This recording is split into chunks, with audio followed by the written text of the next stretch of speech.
Sea usted bienvenido. Quisiera primero abordar el tema del Tratado de Libre Comercio con América del Norte.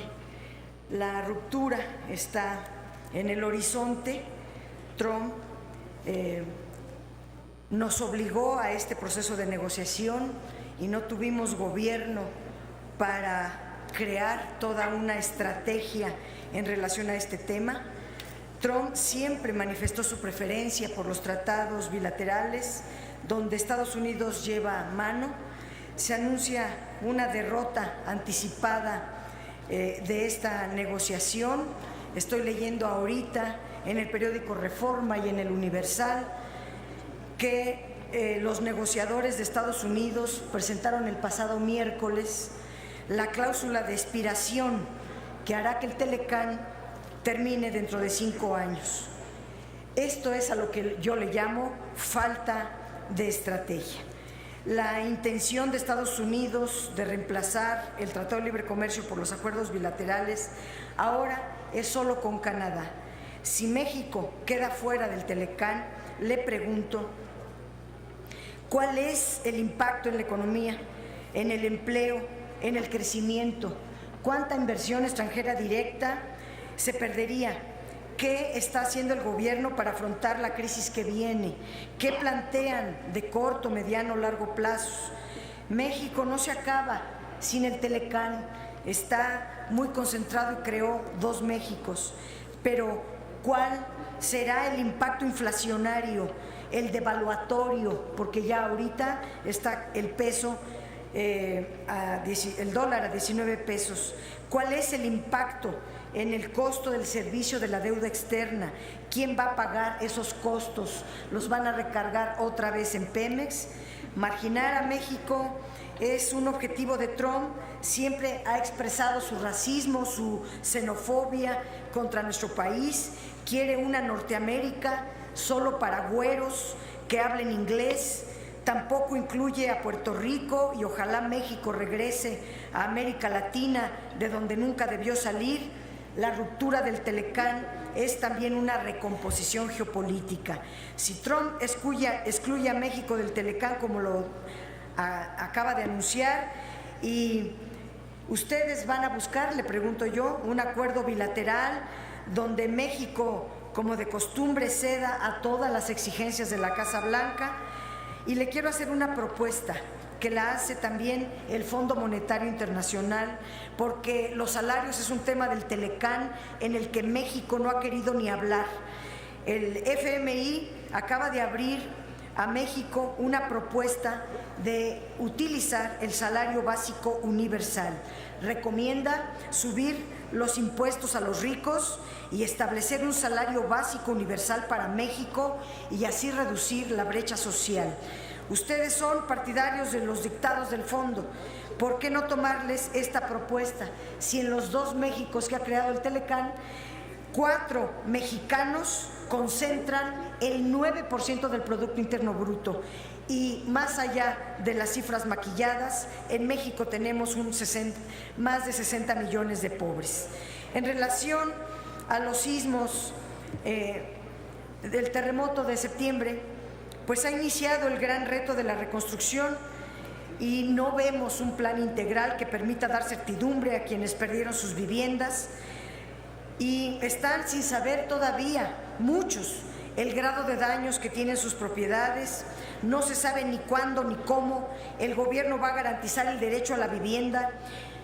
Aquí lo mencionan como precandidato a la presidencia. Yo diría, ningún gobernante, mucho menos ocupando el cargo que usted ostenta, puede irse a su campaña sin dejar resuelto de manera eficaz los efectos del sismo. El gobierno federal, por ejemplo, junto con el gobierno capitalino, aportaron la nimia cantidad de 890 millones para la emisión de un bono cupón cero que implica contratar deuda por 4.450 millones de pesos que pagaría la Ciudad de México. Siempre le andan escatimando la deuda y ahora hasta la regalan. Los damnificados, a su vez, pagarán 4.284 millones de pesos de intereses de créditos por 2 millones de pesos a una tasa de interés del 9%, que implica pagos de 15,000 pesos mensuales durante 20 años consecutivos. Pues aunque los quieran, no tienen para pagar esa cantidad, y esa propuesta es un verdadero negocio. Pero además, si se tienen 9,700 millones en el Fondo de Desastres de la Ciudad de México, con ese monto alcanza para construirse 20,000 viviendas a razón de 500,000 pesos cada una, que pueden ser mucho más económicas, pero me estoy yendo a el costo más alto. Se observa pues una insensibilidad ante esta emergencia. ¿Por qué endeudar al país, a la ciudad, si se tiene el Fonden con más de 6,000 millones, el Fonaden con 9,700 millones, el Fondo del Estado de México con 200 millones, el de Puebla con 8 millones más 50 millones que recibió de ayudas, en Oaxaca 1,400 millones del Seguro Catastrófico Estatal, 2,000 millones del Fonden que le está dando a Oaxaca, 4,000 millones del Seguro Catastrófico Federal para Oaxaca, más la ayuda internacional, más la ayuda privada? ¿Por qué prefieren endeudar a la gente que resolver el problema? Quisiera pasar a otro tema rápido. La liberalización anticipada del mercado de gasolina, según el gobierno federal, tendría como objetivo ofrecer mejores precios a los consumidores y terminar con los gasolinazos. La Secretaría de Hacienda consideró que los precios vigentes a 2016 no funcionarían con la liberalización y decidió aumentar los precios de gasolina a partir de enero de 2017 y luego hacer ajustes diarios a los precios. Estos precios aumentaron sustancialmente. Por ejemplo, el precio de la Magna aumentó 14.4% en lo que va de este año. Este importante aumento, junto con la devaluación del peso, produjo una inflación que se desborda más allá del 6%. Además, en 2014, el 48% de las ventas internas de gasolinas se abastecían con importaciones. Ahora, al mes de agosto de 2017, ese porcentaje subió a 71%.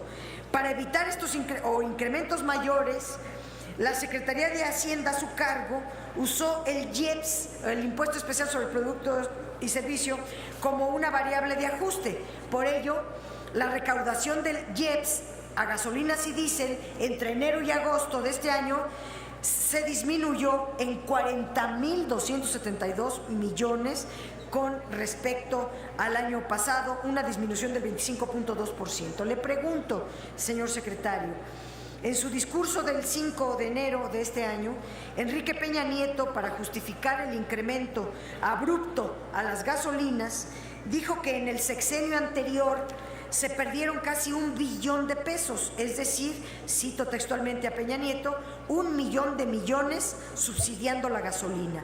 Usted, señor secretario, fue secretario de Energía y de Hacienda en el gobierno anterior, a quien reprochó esta política el señor presidente.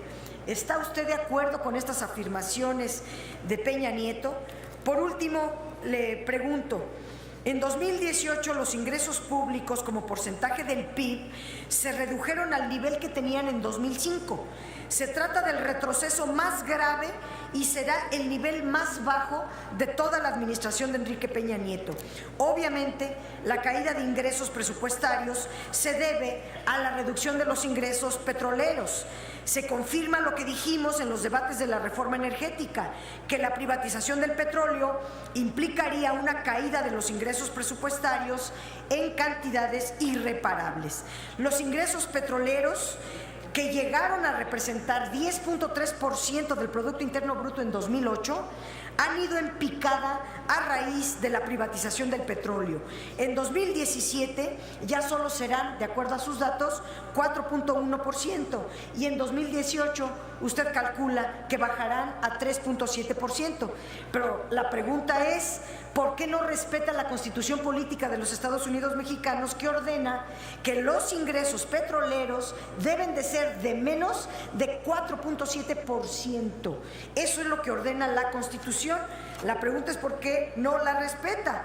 Entre 2000 y 2012, el saldo histórico de los requerimientos financieros del sector público se mantuvo por debajo del 40%. Pero durante la administración de Peña Nieto aumentó del 37.7% del PIB en 2012 a 51.2% del PIB en 2016, llevando la deuda consolidada del sector público a 9.7 billones de pesos cuando Peña Nieto la recibió a la mitad, 5.5 billones. Aún así, se requerirá una nueva deuda para cubrir el déficit presupuestario que en su iniciativa de Ley de Ingresos 2018 estima en 501,000 millones de pesos para financiar los intereses, para el financiamiento o una deuda adicional por 501,000 millones de pesos. Hay mucho que hablar, pero yo le pregunto, ¿no es verdad que la deuda pública esté reduciéndose durante su gestión? La única vez que ha disminuido a 47 del PIB es por los remanentes que le regaló el Banco de México. Pero los remanentes pues son recursos, usted lo sabe muy bien, esporádicos, no se deben de contabilizar. Muchas gracias. Muchas gracias, senador López Padierna.